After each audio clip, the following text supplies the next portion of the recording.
Ooh, so hit us up. I feel like, unfortunately, especially last year and this year, the majority of the times when we get to the news section, it's downtrodden news. So I'm kind of looking forward to some good news again, or at the very least, like indifferent news. Like it's just news things, not good, not bad. But yes, to Tim's point, I do have some sad news. So Destiny developer Bungie announced another round of layoffs. CEO Pete Parsons confirmed that the company would be cutting about 17% of its workforce, which is around 220 people. You might remember that late last year, Bungie had a round of layoffs where they laid off around 100 people. Parsons did put out a statement and he said, due to rising costs of development and industry shifts, as well as enduring economic conditions, it has become clear that we need to make substantial changes to our cost structure and focus development efforts entirely on Destiny and Marathon. You might remember one of the state of plays or PlayStation showcases, I think early last year or late last year, it was Marathon was kind of announced as it's coming back, a game that was going to be developed by Bungie. He did go on to say that the layoffs were happening at every level, and he made note that most of Bungie's executive or senior leadership team were impacted as well. Of course, not himself, but a lot of other people. And he did go on to say that they are deepening their integration with their parent company, which is Sony. And he said that about 12% of Bungie's remaining workforce was going to be shifting to internal positions inside of SIE, which stands for Sony Interactive Entertainment, in the next few quarters. In addition to that, Bungie was working with PlayStation to spin out one of their incubation projects to form a new studio within PlayStation to then continue work on that project that they're doing. So it sounds like a totally brand new IP that's going to be from a brand new PlayStation studio that's going to be created from this internal team that's inside of Bungie. So that's pulled from Bungie. Yeah. So you could look at you could look at it as though in a couple of ways. If you want to be a half glass full kind of person, you'd be like, well, seems they were going to have layoffs anyways, but at least it could have been all these people are impacted, but instead they found some way to spin off some of these jobs and move them into Sony Interactive Entertainment and then create this new studio. So that could have been 12, more percent or so that could have been laid off. But I mean, the glass half empty person is just gonna be like, but still it's more negative news in the industry. And a lot of this. So if you remember, Sony they basically bought Bungie in and around that time when all these people, Microsoft and all these other these publishers and whatnot were buying up these studios. So it was kind of like a studio acquisition arms race, if you will. Right. And at the time, it was kind of like, oh man, so Sony had bought Bungie for $3.6 billion. And that seemed like a lot, which of course, a lot of these acquisitions, I mean, Activision alone was $76 billion. So, I mean, it kind of paled in comparison to some of those, but like that was significantly higher than when, let's say, Microsoft bought Bethesda for, I think it was like $1.7 billion.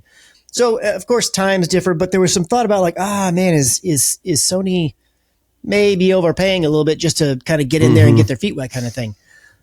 And then there's been some more information and some more things have come out from like previous employees that wanted to remain anonymous and things. And it sounds like the kind of narrative is shifting to, Sony, not just that they may have overpaid a bit, but maybe they had got kind of duped into doing that because a couple of people from prior employees of Bungie were speaking to like Stephen Totillo and a couple of other people that have been reporting on this. They're all unnamed, so we don't know who they are. But talking about how like, man, Bungie was not in a good spot, and they kind of like sold Sony on like, oh yeah, we're in a good spot. But the reality is that had Sony not swooped in and bought them, they very likely would have gone out of business. So that's not really a great look for Sony because they bought them not only to have ownership of Destiny, but also to help. They wanted them and their expertise in the live service realm and everything to bolster that area of their portfolio because they were going to be going headstrong into that, which they have over time pulled back on that a little bit. And it makes it seem like, well, gosh, maybe they weren't as pristine as Sony was led to believe. Of course, that's on them for not doing enough due diligence to find that out. If that indeed is true, again, that's all a little bit of hearsay, but it is kind of the narrative's kind of going that direction. Yeah. So it's kind of a bailout than more than anything else, which is, I hate to see any type of deception like that because, I mean, if they were struggling to begin with before Sony came in, now, I mean, maybe Sony got smart and what they did pay was maybe lower than what they what they wanted to pay. I don't know. Maybe they talked them down a little bit, but yeah, I mean, if you're going to mess with financials and everything, it doesn't look good.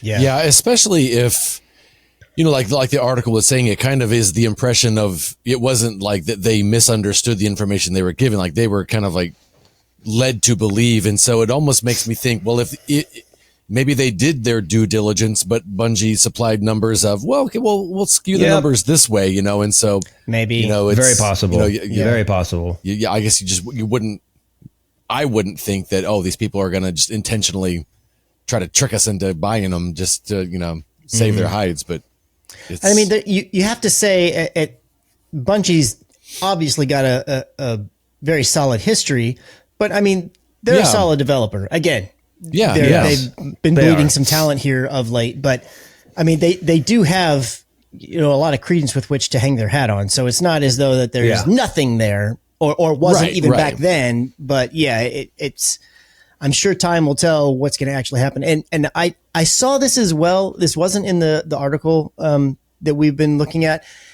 but I did see on several places, like on X and a couple other things, people saying that basically it's been changed to where Herman Hulst is essentially running Bungie now. Now, I don't know what that means, because my understanding is Pete Parsons, the CEO, he's not left, but obviously Sony as the owner and is above them. So I don't know if that just means people are using those terms, but really all that means is he's heavily got his hands on and is trying to help right the ship, so to speak. I don't know. So it'll be interesting to see how what comes of all that and how that kind of goes forward. I know that, like, the video game companies kind of like, Gabe always talked about the swelling and the diminishing depending on the cycle of the game or whatever. But that's right. You would think that with the game they're working on, I wouldn't think it would be to the point where they would need to start, like, you would think they would be hiring people at this stage. Like, I wouldn't think the new game would be far enough that it's time to start cutting back. So it just kind of seems like weird timing that, is the game further along than I thought, or they're just going to do it with fewer people, or, it's very I'm just weird. Not really sure. Yeah. But I do like that they pulled 12% from Bungie over to Sony for this new IP, because I think that could also give them clout, because I guarantee you whatever this new IP is, it's going to say from the developers of Destiny, or the 12% something like that is 12% of the workforce, aside from those that were laid off, the 17%. They're getting folded into Sony Interactive Entertainment just in various positions. And then there is a team, which it wasn't disclosed how large they are, how many people make it up. There was a team internally that was incubating some new project. They're going to be rolled into Sony Studios and I guess be formed into a new studio and continue working on that project. So that will essentially be a brand new worldwide studio for Sony and a new IP, I'm assuming. So we'll be called Bungie. We'll have to find out more about that. Instead of Bungie. We'll just have to find out. But I like that. I like that at least Sony, it's not, Bungie was doing the layoffs, but Sony's like, hey, we'll take these guys, and I know you guys are working on this. Let's do this. Like, they had a plan for it. I mean, as they should. They did acquire them, so they're going to be involved in it. But I'm glad that they at least did something to pull some people out into other areas within Sony. So that's good. I'll take it.